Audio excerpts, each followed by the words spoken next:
UN کے دفاتر بند کر دیے گئے, ان کی UN کے جھنڈے لگے ہوئے گاڑیوں پر حملے کر دیے گئے, وہاں پر یونیورسٹیز میں ڈیبیٹ جو ہے اس پر پابندیاں لگا دی گئی.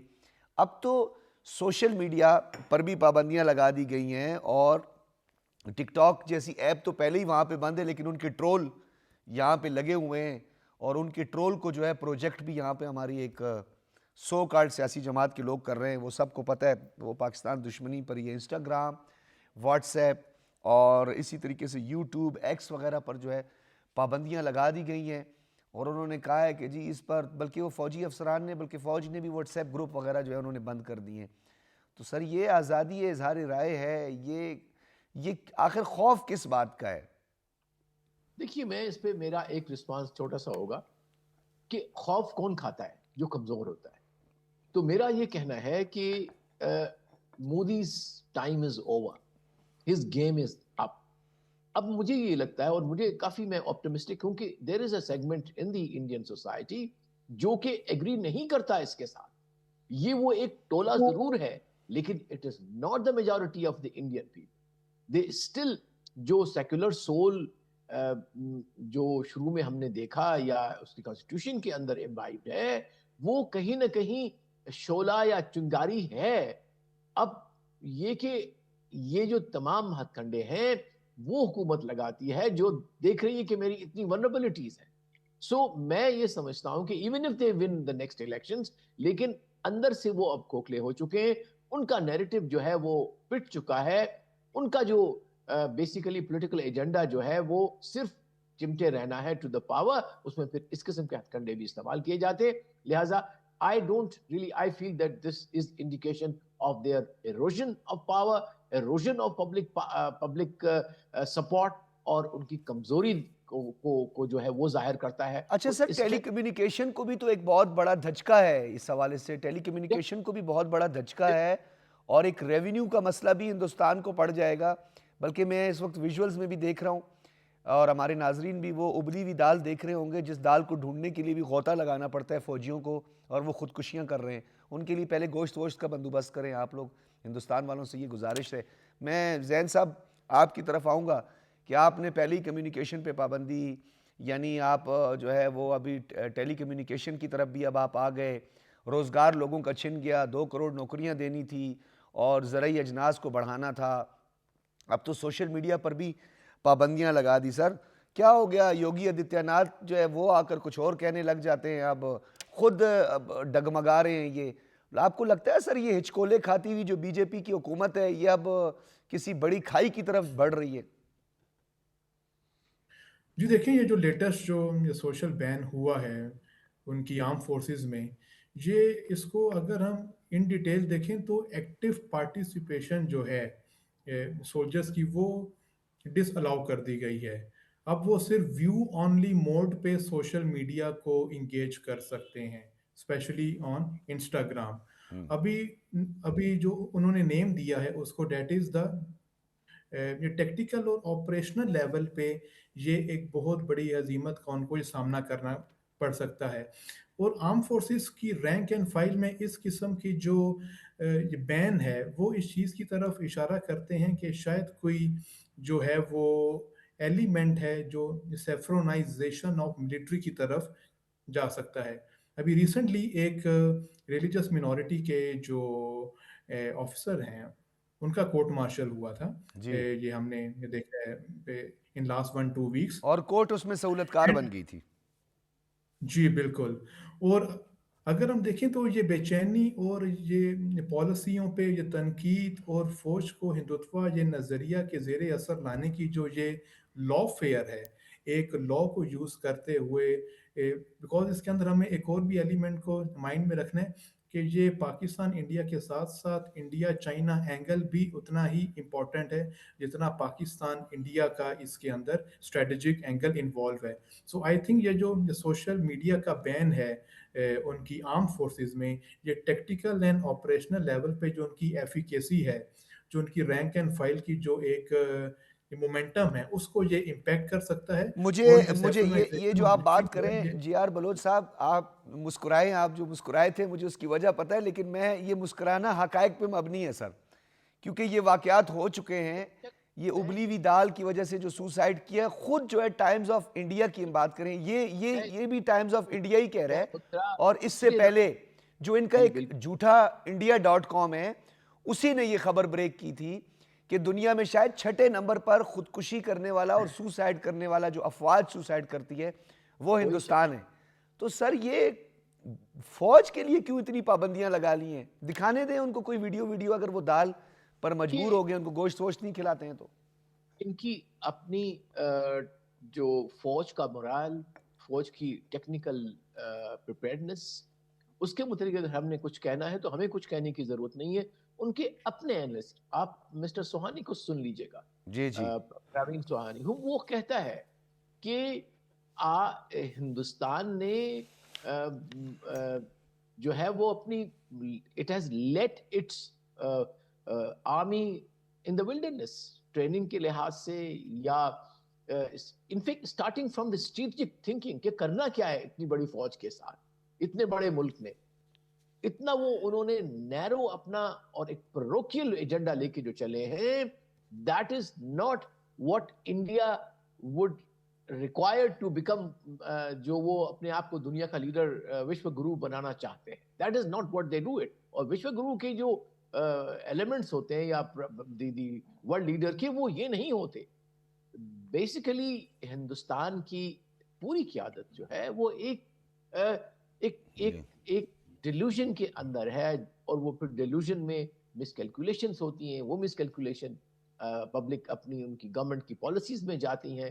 اسی طرح سے پھر ان کے انسٹیٹیوشنز جو ہے وہ ڈیٹوریٹ ہوتے ہیں. تو یہ تمام indications of a state which is in disarray, ایک ایسی ریاست جو کہ تتر بتر ہے اندر سے، اس کے بڑے انڈیکیشن. اور یہ میں کوئی پریجوڈس ایز اے پاکستانی نہیں کہہ رہا، میں ایز اے اسٹوڈنٹ آف نہیں، آپ ہمیشہ اسٹیٹسٹکس اور فیکٹس پر بات کرتے ہیں. جی آر بلوچ صاحب آپ کا بہت شکریہ. زید بن انعام صاحب آپ کا بھی بہت بہت شکریہ.